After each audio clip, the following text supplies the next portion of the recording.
Bonjour à tous et bienvenue dans cette autre capsule. Nous sommes dans la vérité éternelle. Alors j'espère que vous avez fait vos devoirs. Dernièrement nous parlons des devoirs. J'ose croire que tout le monde s'est appliqué à ces devoirs. Aujourd'hui nous prenons une autre vérité éternelle. Nous voulons parler de la profondeur avec Dieu. Aller dans les profondeurs. Alors, il y a ce verset dans 1 Corinthiens 2, le verset 10 à 16.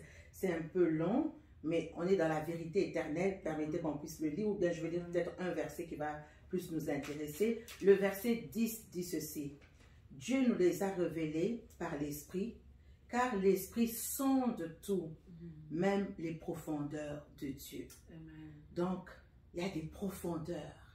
Et c'est l'Esprit qui peut nous entraîner dans ces profondeurs de Dieu. Nous voulons parler aujourd'hui des profondeurs de Dieu. Aller dans les profondeurs. Je ne suis pas seule, je suis avec la servante de Dieu, l'évangéliste Dada. Bonjour évangéliste. Bonjour pasteur, bonjour. C'est encore un plaisir pour moi d'être ici, chez nous. Ou chez nous, effectivement. Et de pouvoir partager la parole de Dieu. Et voilà, c'est ce que le Seigneur nous appelle à faire. Et c'est notre mandat. L'apôtre Paul, on le connaît, c'était quelqu'un qui était en quête. Qu'est-ce qu'il disait? C'est que je désire, c'est saisir Christ. Ce n'était jamais suffisant. Il voulait en apprendre plus. Il voulait connaître davantage. Il voulait saisir davantage. Et le Seigneur, nous savons que l'apôtre Paul a été parmi ceux que le Seigneur a été dans des profondeurs extraordinaires. Nous parlons d'aujourd'hui d'aller dans les profondeurs. Oui. Connaître les profondeurs de Dieu. Ça veut dire quoi aller dans les profondeurs, servante de Dieu? En fait, aller dans les profondeurs, connaître les profondeurs de Dieu, c'est ne pas s'arrêter juste à se dire je suis chrétien, je suis enfant de Dieu, j'ai accepté Jésus dans ma vie comme Seigneur et Sauveur, donc j'entre directement dans la présence de Dieu. Ça ne suffit pas. Mais il faut que j'aille plus loin avec Dieu. Il faut que j'aille sonder Dieu. Il faut que j'aille dans les profondeurs avec Dieu. À savoir qui il est vraiment. À savoir qu'est-ce que sa parole me dit véritablement. Sonder même les Écritures. Aller plus loin. Ne pas rester juste au logos qui est la parole écrite de Dieu. Mais aller comprendre, aller chercher que l'Esprit nous éclaire et nous donne la révélation qui est derrière cette parole. Et aussi accroître et approfondir son intimité avec le Seigneur. Aller dans les profondeurs, c'est vraiment ça. Aller dans les profondeurs. J'ai suivi un documentaire, mais je n'arrive pas à le situer. Vous pouvez quand même aller sur Google. Aujourd'hui, avec Google, on peut apprendre beaucoup de choses. Les bonnes choses, hein, pas les mauvaises, parce qu'il y a des mauvaises choses aussi. Tout à fait. Mais j'ai suivi un documentaire parlant des profondeurs des mers. Alors, ce que j'ai compris de ce documentaire, c'est que les profondeurs qui sont visibles sont des profondeurs, mais il y a des profondeurs plus basses encore. C'est-à-dire qu'au-delà de ces profondeurs, il y a encore d'autres profondeurs. Et les éléments marins ou les animaux marins, si vous voulez, ils vont encore plus loin. Et dans ces lieux plus loin, dans ces lieux bas des profondeurs, c'est là qu'ils sont sécurisés. Donc, on peut comprendre que quelqu'un qui va, le plus que tu vas dans la profondeur avec Dieu, le plus que tu es confortable. Le plus que tu le connais, le plus que tu le saisis, le plus que ça affûte ta marche avec le Seigneur. Oui, pasteur. Plus on va dans les profondeurs avec Dieu, plus même l'apôtre Paul nous parle du fait que c'est le désir de Dieu même, que nous ne restions pas juste confortables dans sa présence, mais que nous allions dans les profondeurs et que nous ne restions pas des bébés spirituels et éternels, que nous allions dans les profondeurs sonder Dieu, sonder qui il est. Mais qu'est-ce qu'il fait véritablement? Sonder sa parole. Qu'est-ce que la parole nous dit? Et c'est même le désir de Dieu où quand l'apôtre Paul dit « Je pensais que vous étiez déjà arrivés à une stature de maturité, mais vous voilà encore au lait, aux rudiments, aux élémentaires même de la parole de Dieu. Donc Dieu veut que nous allions dans les profondeurs. Nous sommes déjà dans sa présence, mais ça ne suffit pas. Et on voit même que la présence de Dieu, elle est très importante parce que le psalmiste dit dans le psaume 27, il dit, il y a une chose que je désire ardemment, c'est de rester dans ta présence et de contempler ta magnificence, de rester dans ton temple. Et dans le psaume 23, il cite tout ce que Dieu peut faire pour lui. L'Éternel est mon berger, je ne manquerai de rien, il me fait reposer, il met devant moi une table devant mes adversaires et tout et tout. Mais à la fin, il dit une chose, il dit, oui, le bonheur et la grâce m'accompagneront tous les jours de ma vie et j'habiterai dans la maison de l'Éternel tous les jours de ma vie. Donc, il comprend qu'en fait, quand on lit ce psaume, on comprend que pour le psalmiste, c'est le plus important. Oui, mais s'il n'est pas dans la profondeur, comment il allait comprendre que Dieu est son berger, Dieu fait qu'il ne manque de rien, Dieu est celui qui lui donne la victoire devant ses adversaires. Tout ça, ça se comprend quand on est dans la profondeur. Et la Bible dit que la profondeur appelle une autre profondeur. Donc, on ne doit pas penser qu'on est arrivé. On doit continuer à chercher. Et on peut même amener l'image du tabernacle où il y a le parvis, le lieu saint, le lieu très saint. Et ça va de pair avec la croissance spirituelle.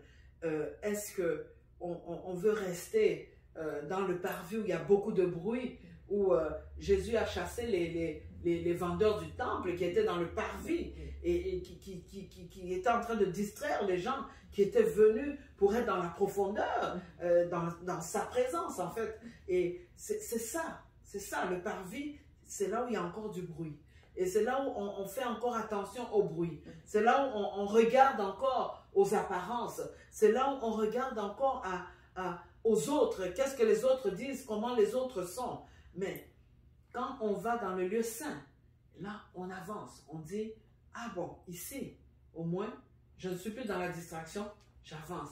Mais Dieu nous veut plus loin. Nous sommes déjà dans le lieu très saint avec lui. Mais on doit aller encore dans les profondeurs, encore plus profondément. Étant dans ces lieux très saints, plus profondément pour savoir qui est Dieu véritablement. Et dans le lieu très saint, on est censé découvrir qui il est. On est censé savoir qui il est. Parce que là, on y trouve tous ses attributs. Mais est-ce que nous sondons les profondeurs des attributs de Dieu? Tout ça est important. Alors, tout ça est très important. Tu es en fait en train de parler de l'importance de connaître Dieu. Il y a des bénéfices à connaître Dieu. Avant de parler des bénéfices, mais comment faire pour connaître Dieu? Il y a dans le Daniel 5, le verset 26-28, on va vous donner un devoir une fois de plus, allez le lire. Je paraphrase. Le Seigneur dit, tu as été pesé dans la balance et tu as été trouvé léger. Il y a un problème dans un temps comme celui-ci où il y a trop de bruit autour de nous, il y a trop de bruit sur les réseaux, il y a trop de bruit partout, si bien que si on ne cherche pas le Seigneur, on ne le connaîtra pas, on va rester dans la superficie, dans la légèreté. Ici, Dieu parlant du roi, il dit, tu as été pesé et tu as été trouvé léger. Et c'est à cause de ça que ton royaume sera divisé. Donc la légèreté enlève quelque chose dans notre vie.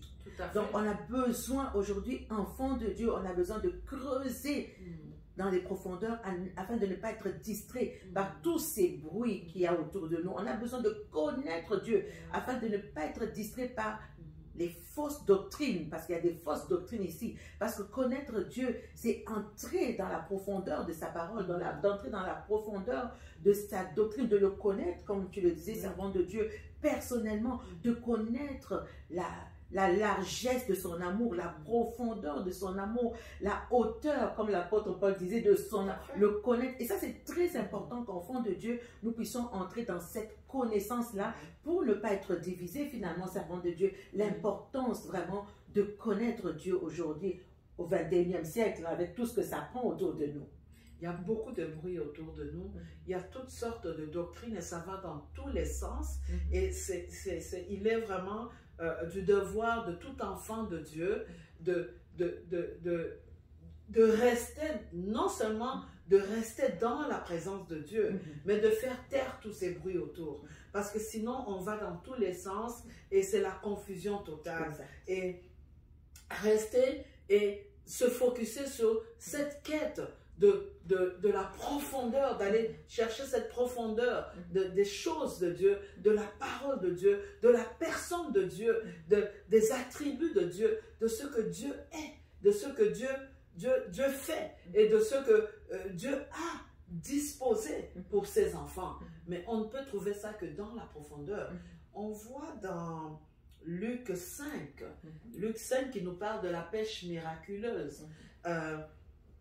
Alors que le Seigneur est dans la barque, et Pierre, avant d'entrer dans la barque, Pierre lui dit, mais le Seigneur dit, ok, on va monter. Pierre dit, mais Seigneur, on a pêché toute la nuit et on n'a rien trouvé. Pierre était un expert dans la pêche. Pierre était un expert dans la pêche. Il dit, on a pêché toute la nuit, on n'a rien trouvé. Mais qu'est-ce que le Seigneur lui dit? Allons dans les eaux profondes. Allons dans les eaux profondes. C'est la volonté de Dieu que nous allions dans les eaux profondes.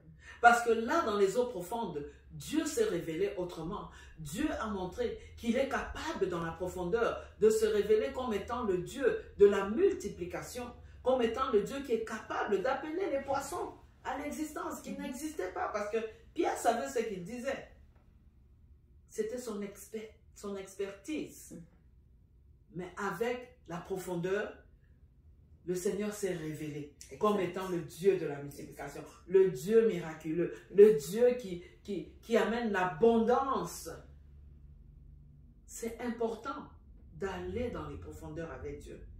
Aller dans les profondeurs avec Dieu, pasteur, je vais en parler. Oui, on peut aller dans les profondeurs avec Dieu en étant ensemble avec des frères et sœurs en Christ, on partage la parole de Dieu. C'est bien, ça nous aide. Ça aide chacune qui a reçu aussi quelque chose de Dieu d'apporter sa pierre pour édifier, pour s'édifier les uns les autres. Effectivement. Mais c'est aussi très important. On voit à plusieurs reprises, même dans la vie de Jésus, où quand il devait aller dans les profondeurs, il se retirait. Il se retirait. C'est très important. Tout n'est pas toujours collectif. Il avait besoin de son cœur Il avait besoin de son cœur à cœur avec Dieu. Il avait besoin de cette intimité avec le Père. Il avait besoin d'être seul à seul avec Dieu pour qu'il puisse vraiment être dans cette intimité. Le Seigneur a dit que lui et le Père, ils sont un. Mais nous aussi, et Dieu et Christ, nous sommes un. Nous sommes un. Et cette intimité avec Dieu, beaucoup de chrétiens, ou cette profondeur avec Dieu, beaucoup de chrétiens ne l'ont pas comprise. Et donc, qu'est-ce qu'ils font? Ils se laissent un peu distraire par des gens qui les font croire qu'ils ont l'exclusivité d'aller dans les profondeurs et de venir leur dire ce que Dieu a dit. Quand on est enfant de Dieu, Dieu nous appelle à aller personnellement dans les profondeurs. Il se révèle. Nous sommes déjà dans sa présence. Mais rester seulement dans sa présence ne suffit pas. Il faut aller creuser dans l'intimité avec Dieu. Il y a des réponses qui sont données dans l'intimité avec Dieu. Il y a des directives qui sont données. Il y a la révélation de Dieu dans les profondeurs, dans cette intimité avec lui, où chacun doit aller. Parce que le salut est personnel, pasteur. Hein? Et c'est à chacun d'aller chercher, d'aller creuser, d'aller dans cette intimité personnelle avec le Seigneur, et Dieu va se révéler. Certainement. Servant de Dieu, tu dis beaucoup de choses en même temps.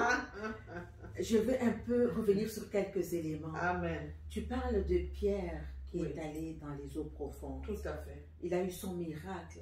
Oui. Mais le miracle le plus grand que Pierre a eu à la révélation de tout ce qui s'est passé, c'est qu'il a fléchi les genoux. Il a reconnu Jésus comme Seigneur et sauveur. Ça, c'est extrêmement, ça, c'est merveilleux.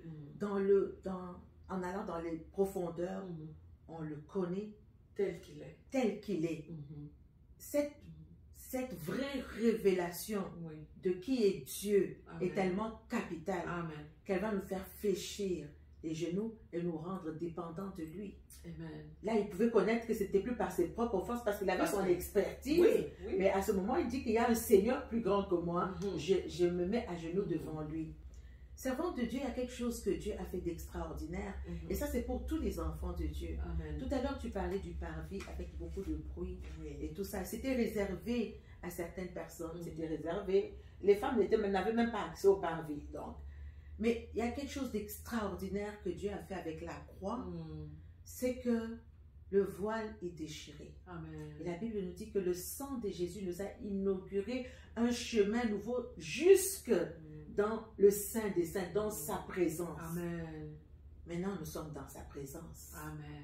Que faire dans sa présence? Comment le connaître? Nous sommes là. Il se révèle maintenant lui-même. Et c'est là que je voudrais revenir avec toi, servante de Dieu. Comment est-ce qu'on connaît Dieu? Comment faire pour le connaître? Oui, nous avons... La croix a fait ce qu'elle avait à faire. Oui, nous sommes là, toi et moi, ceux qui nous écoutent aujourd'hui. Mais comment je fais pour connaître Dieu? C'est vrai qu'il se révèle, mais il se cherche aussi Dieu. Tout à fait. C'est-à-dire, le psalmiste dit dans le psaume 27, il dit « Ce que je désire ardemment.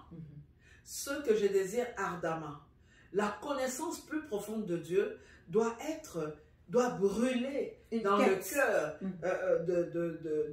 d'un enfant de Dieu. Cette connaissance plus poussée, plus profonde de Dieu doit être une quête journalière, au jour le jour. On est dans sa présence. Mais Seigneur, révèle-toi. Il a des attributs. Il a des attributs. Il est Yahweh Jireh. Il est Yahweh Rapha. Il est Yahweh Sabaoth. Il est tout ce qu'on peut imaginer que Dieu est dans sa présence. Mais est-ce qu'on a la révélation? Comment aller chercher? Voilà.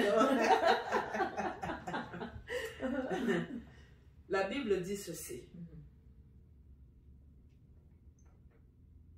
Dieu donne à celui qui cherche, frappez et l'on vous ouvrira, cherchez et vous trouverez. Il faut chercher.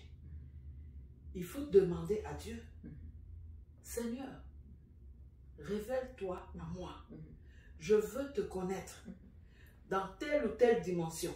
Je veux savoir qui tu es dans telle ou telle dimension de ma vie ou de mes enfants.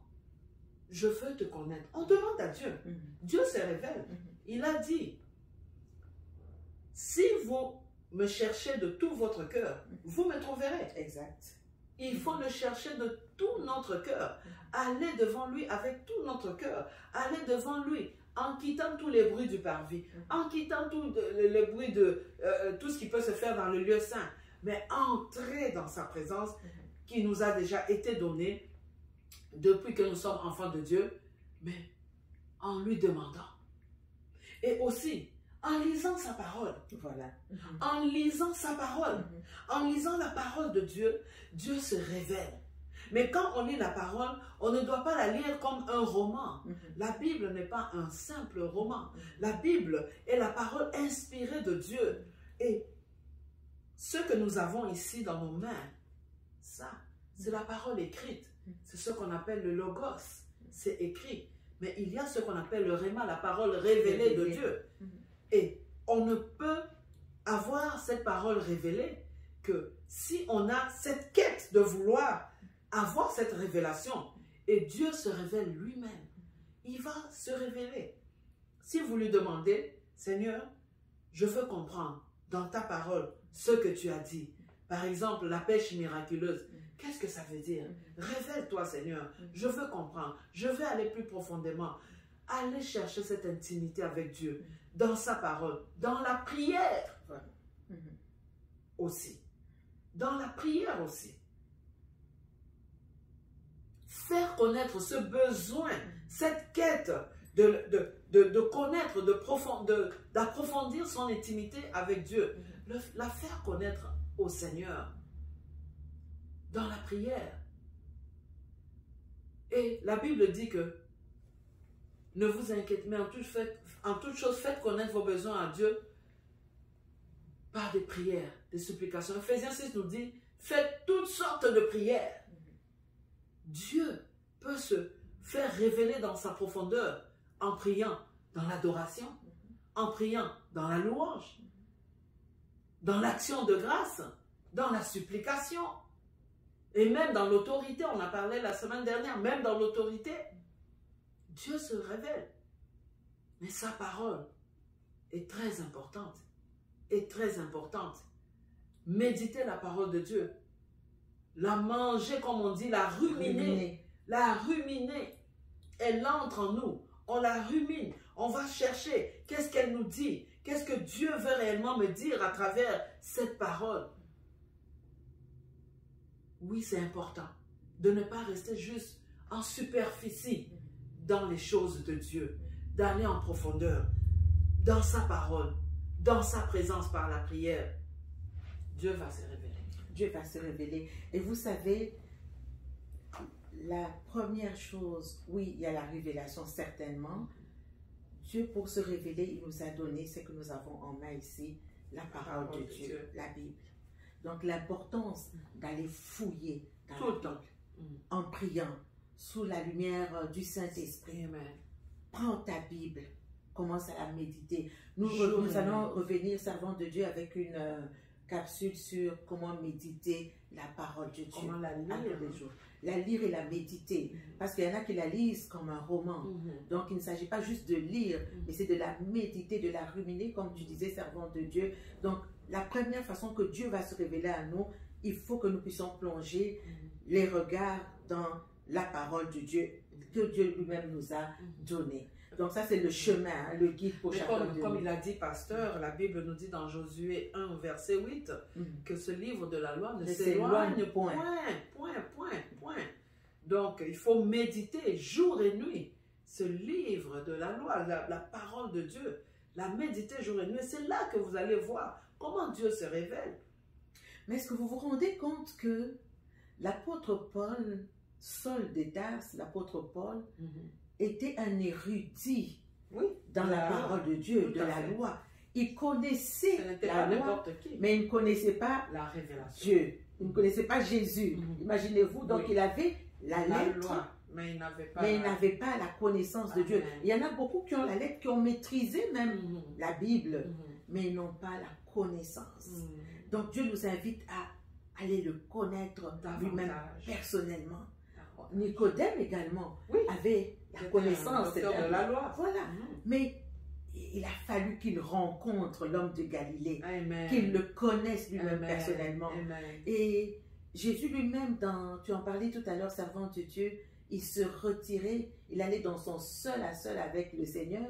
Et quand il allait dans son seul à seul, Jean 5, le verset 19 nous dit, « Je ne fais que ce que j'ai vu le Père faire. » Donc c'est très important parce que dans la présence de Dieu, quand on va le chercher à le connaître, à ce moment-là, on ne fait plus que ce que lui fait.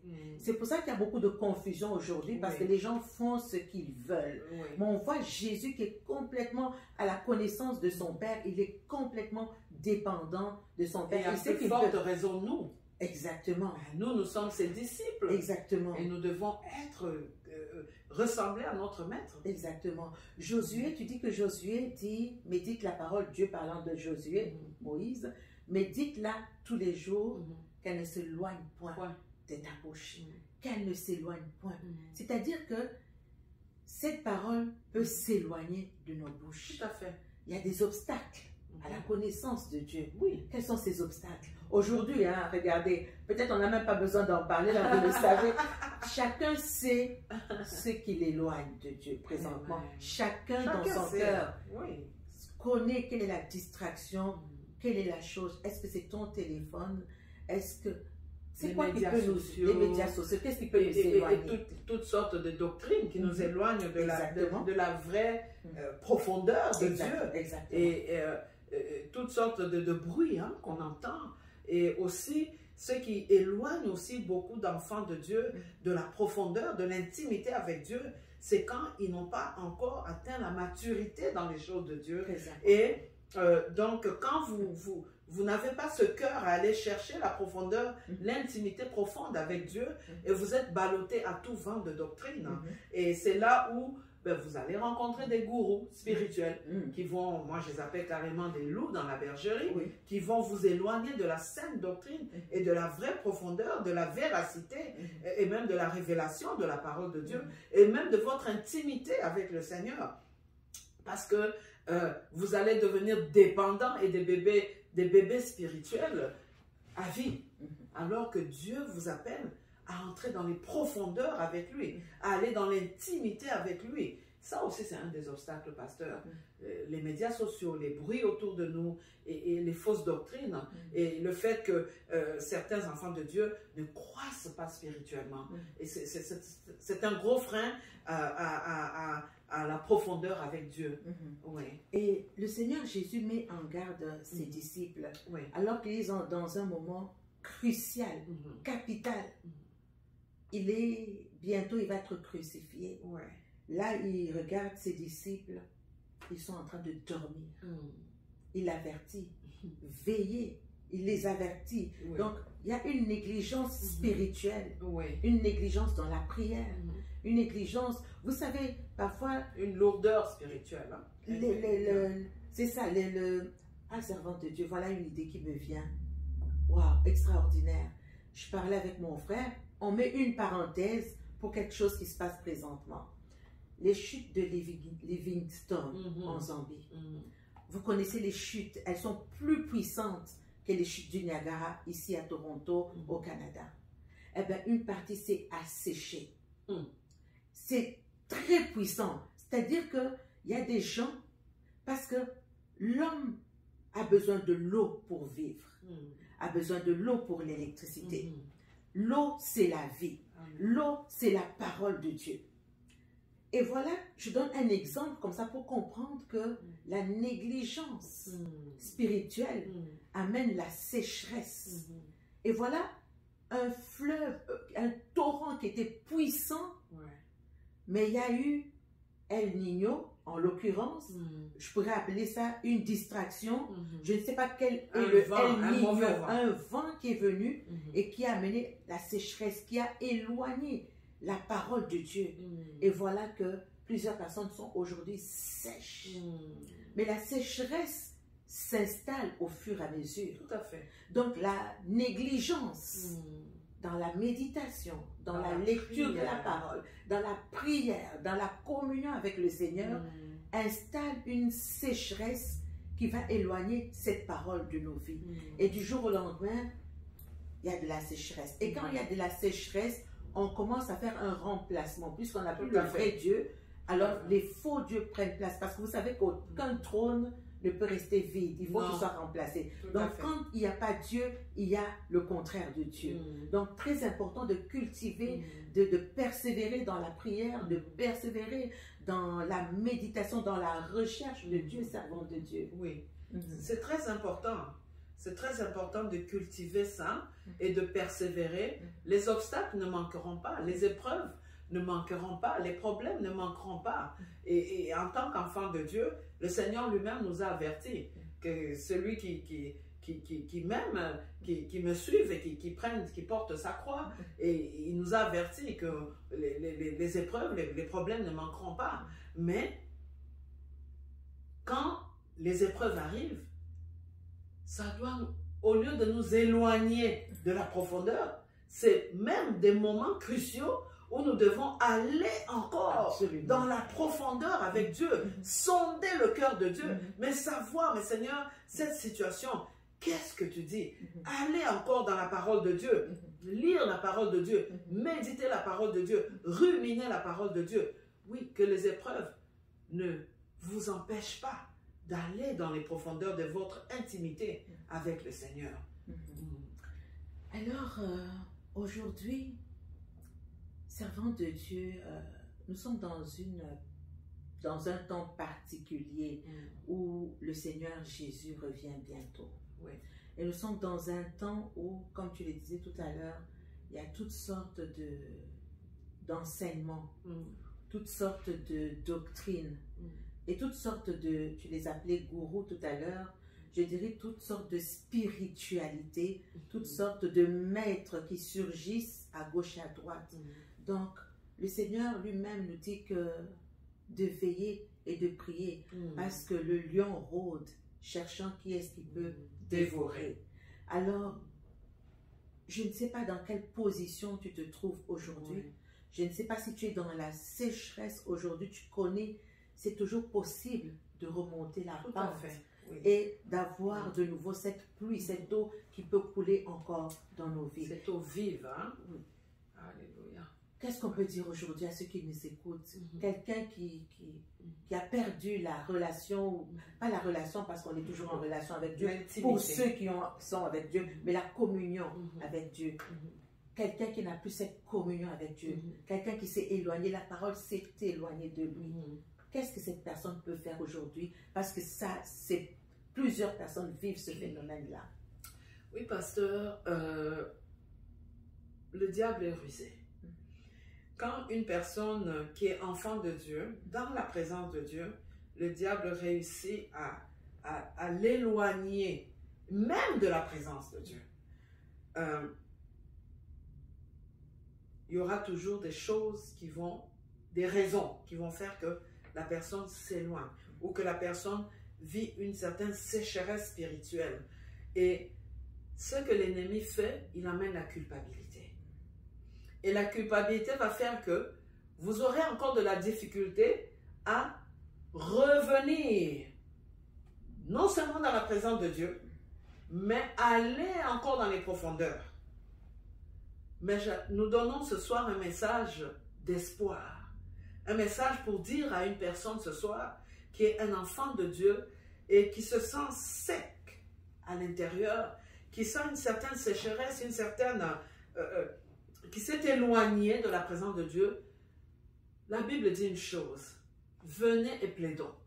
Même si nos péchés sont rouges comme les cramoisis, Dieu va les rendre plus blancs que la neige. Revenez à Dieu et Dieu va revenir à vous. C'est de faire seulement un pas, de dire au Seigneur, je reviens. De reconnaître son tort devant Dieu, dans l'intimité avec le Seigneur. Il est un père qui a les bras grands ouverts. Il a fait dans la parabole du fils prodigue, le Seigneur l'a fait. Le fils est allé, il est descendu très bas. Il a commencé même à manger la nourriture qui était destinée aux pourceaux. Mais voilà que le Saint-Esprit vient toucher son cœur. Le Seigneur le ramène vers son Père. Il se souvient qu'il a un Père. Il se souvient qu'il était bien traité chez son Père. C'est le message que j'apporte aujourd'hui. Il se souvient qu'il était dans l'intimité avec son Père, qu'il festoyait avec son Père, qu'il mangeait à la même table avec son Père. Et c'est la même chose ce soir. Si tu t'es éloigné, reviens. Le cœur de Dieu est là, disposé. Les bras grands ouverts du Seigneur sont là pour te recevoir. Parce que tu es un enfant de Dieu. Tu as donné ta vie au Seigneur. Mais l'ennemi, tu n'es pas le premier. Dans la Bible, on voit plein d'exemples. L'apôtre Pierre, l'ennemi a essayé de l'éloigner à plusieurs reprises. À plusieurs reprises. Mais Dieu, par sa grâce, a fait que Pierre s'est rendu compte. Même quand il a renié Jésus, il a dit, je ne le connais pas. Après, il a réalisé que oh non, ce que je fais n'est pas bon. Non seulement il a réalisé que ce que le Seigneur lui avait dit s'est accompli, mais il a réalisé sa misère, il a réalisé sa sécheresse, il a réalisé son éloignement de la présence de Dieu. Et il s'est repenti, il est revenu. Donc, revenez au Seigneur, revenez dans sa présence. Et si vous êtes dans sa présence, mais ça ne va pas, vous sentez que la vie spirituelle est lourde, pour une raison, pour une autre, ça peut être les épreuves, les problèmes de la vie ou peu importe, et que vous avez moins le goût de prier, moins, comme je dis toujours aux gens que j'exhorte dans la parole de Dieu, et parlez au Seigneur. Ouvrez votre cœur au Seigneur, dans cette intimité avec lui. Dites au Seigneur, Seigneur, maintenant voici comment je me sens. Dieu est là, il va vous répondre. Il va vous répondre. Dehors, c'est la mort. Le diable rôde comme un lion rugissant, disait la servante de Dieu tantôt. Il cherche qui dévorer.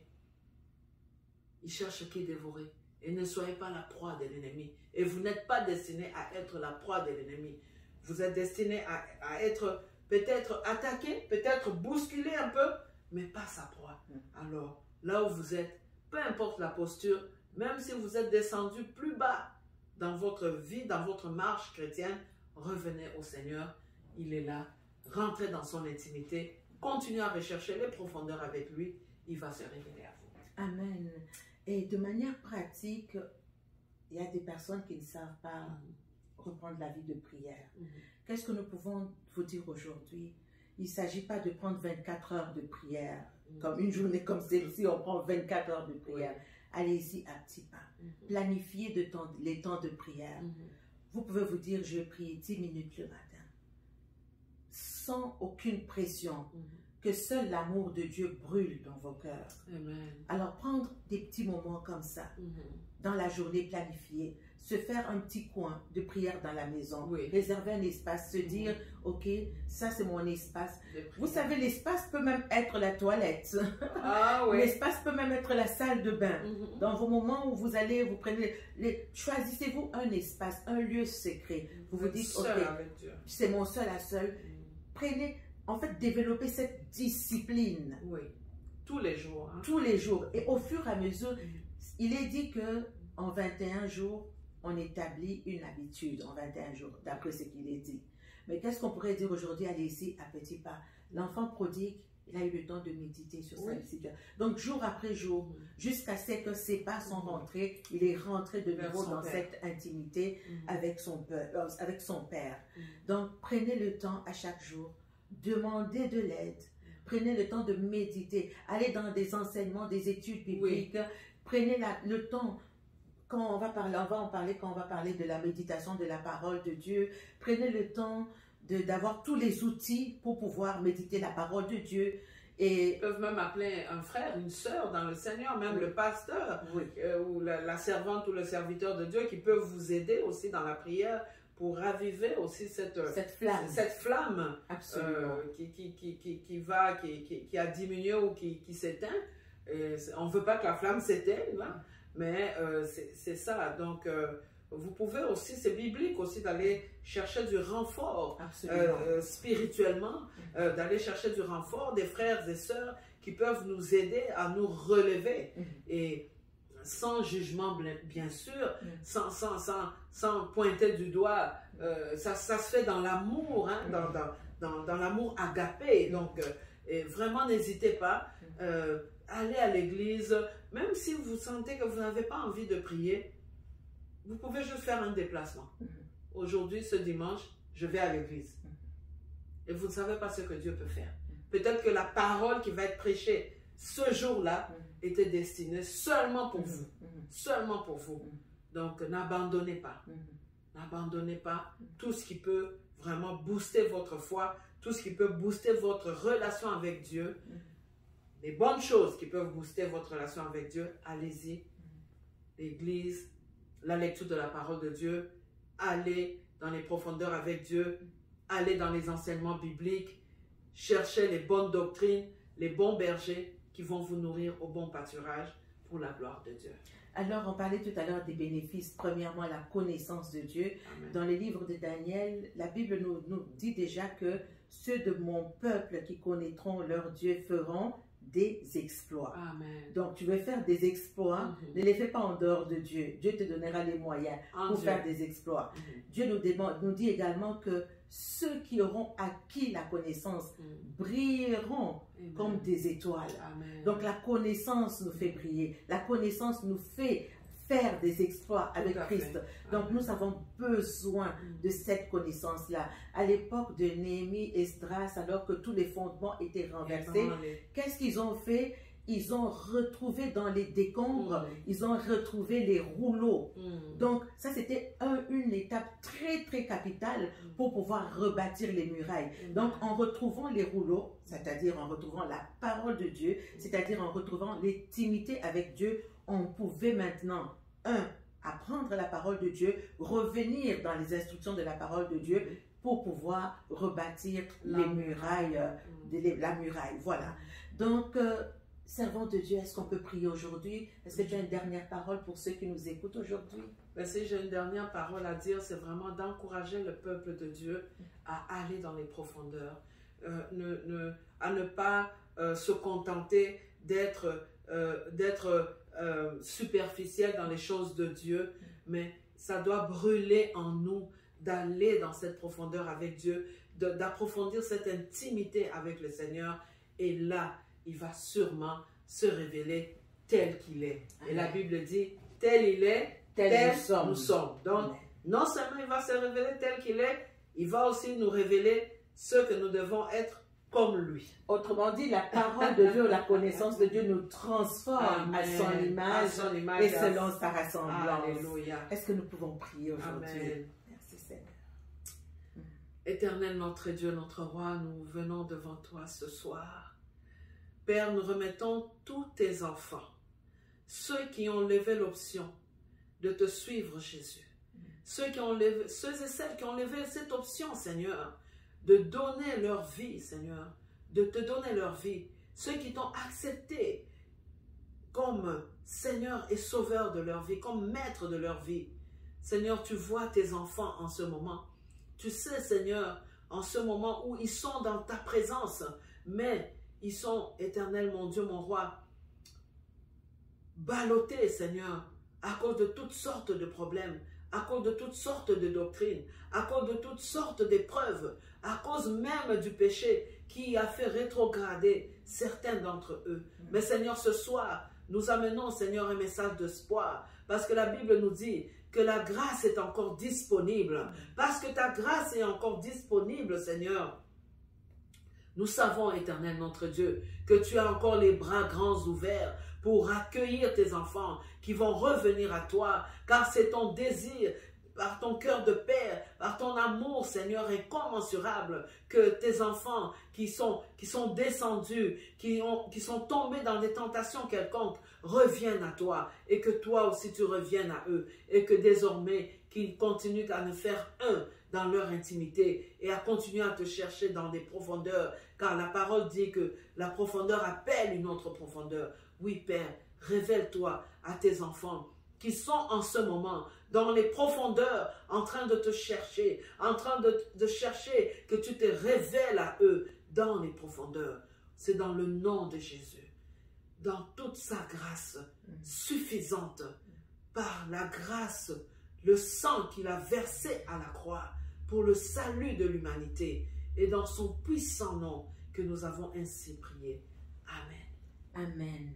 Et pour ceux qui ne connaissent pas encore le Seigneur Jésus, aujourd'hui c'est également une invitation pour vous de pouvoir aujourd'hui, parce que le papa ici, parlant du fils prodigue, le père est là, c'est un Dieu d'amour, il a les bras ouverts. Quiconque désire venir à lui, Dieu a les bras ouverts. Juste faire cette prière et dire à Dieu, Seigneur, je te demande pardon pour tous mes péchés. Aujourd'hui, je t'accepte dans ma vie comme mon Seigneur et mon Sauveur personnel. Prends ma vie, conduis-moi maintenant et pour toujours. Et alors que vous êtes en train de faire cette prière, où vous vous consacrez à Dieu, où vous désirez le connaître davantage, aspirez à ce que le Saint-Esprit vous enseigne. Et encore, regardez autour de vous ou appelez-nous, vous cherchez une église. Nous allons pouvoir vous aider en vous localisant selon une église, une bonne église qui est autour de vous. Une église qui enseigne la saine doctrine qui est autour de vous. Donc, contactez-nous pour cela et nous pouvons vous aider dans ce sens-là. Voilà, c'était tout pour aujourd'hui. Que le Seigneur vous bénisse. Merci, servante de Dieu. Merci, pasteur. Et nous disons à la prochaine pour une autre capsule Vérité éternelle. À très bientôt. Que Dieu vous bénisse.